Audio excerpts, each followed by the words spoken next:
Genetic genealogy has revolutionized how investigators solve cold cases, building out family trees that lead to a suspect or identifying remains that have sat for years as simply Jane Doe. And tonight's Unsolved is focusing on the latter. Katie Jeffries is on your side with how a Jane Doe's ancestors could reveal who she is.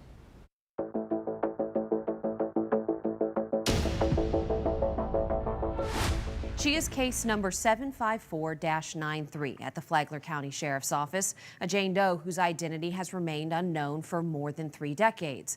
With genetic genealogy, they've been able to determine her ancestors, but narrowing down the family tree from there has been a challenge. And before investigators can look into her murder, they need to know, who is she? It was a normal afternoon in 1993. 2 young boys were playing basketball at the end of their cul-de-sac on Seaship Place when the ball bounced into the woods near their home. They went after it, but what they found was terrifying.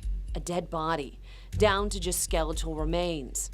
Detectives from the Flagler County Sheriff's Office responded. They determined that she was Native American, between 25 and 35 years old at the time of her death, and was there between 2 and 3 years. Detective Sarah Scalia with the Flagler County Sheriff's Office says the initial investigators went through missing persons reports but didn't find any that matched.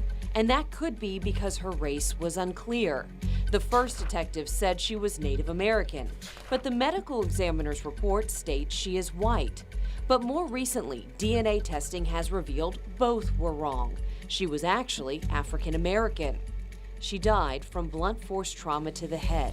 And to investigate her murder, detectives first need to know who she was. That's step 1. We have to identify her to know what happened to her.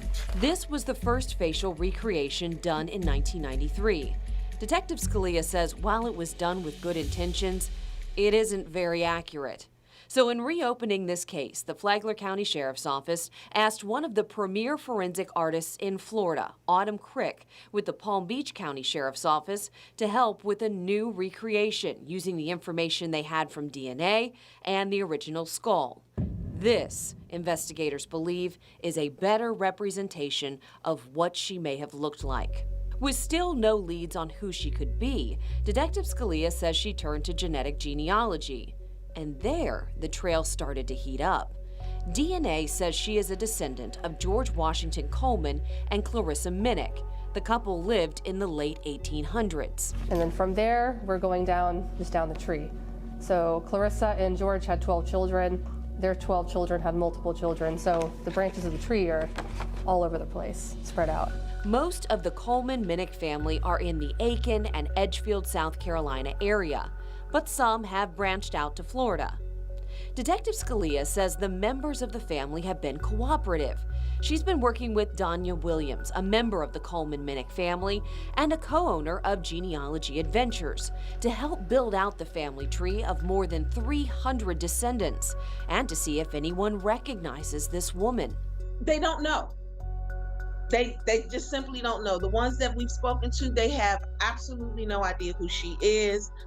Williams says her focus is on figuring out who the parents could be, which she thinks will then unlock the woman's identity. But we're really focused on the grands, that is her parents, so they're born between the 30s and the 40s. It is unknown if she lived in Florida or if her body was just dumped here. But considering she's believed to be between 20 to 35 years old when she died in 1993, Detective Scalia and Danya Williams say she had a life, friends, maybe connections to family. Someone has to know who she is.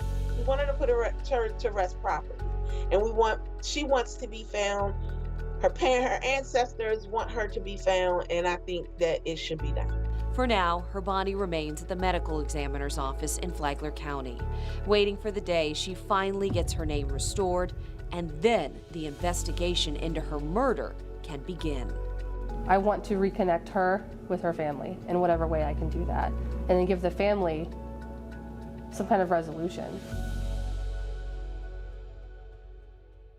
If you have any information in this case, you're asked to contact the Flagler County Sheriff's Office. Katie Jeffries, First Coast News, on your side.